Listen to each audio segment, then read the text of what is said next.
আমিরাতের বিপক্ষে প্রথম টি-টোয়েন্টি জিতে ফুরফুরে মেজাজে রয়েছে টাইগাররা। সোমবার রাত ৯টায় দ্বিতীয় টি-টোয়েন্টিতে শারজায় মুখোমুখি হবে দু-দল।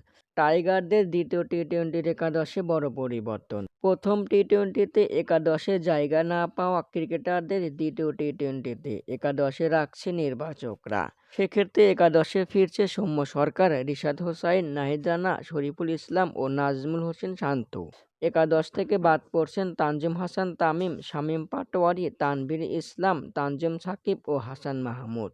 তো আসুন দেখে নেওয়া যাক টাইগারদের দ্বিতীয় টি-টোয়েন্টির একাদশ কেমন হচ্ছে।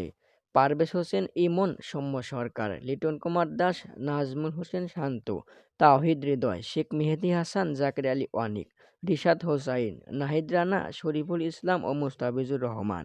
আরব আমিরাতকে হোয়াইট ওয়াশ করতে চায় বাংলাদেশ। দর্শক এখন দেখার পালা দ্বিতীয় টি-টোয়েন্টিতে কেমন পারফর্ম করে টাইগাররা।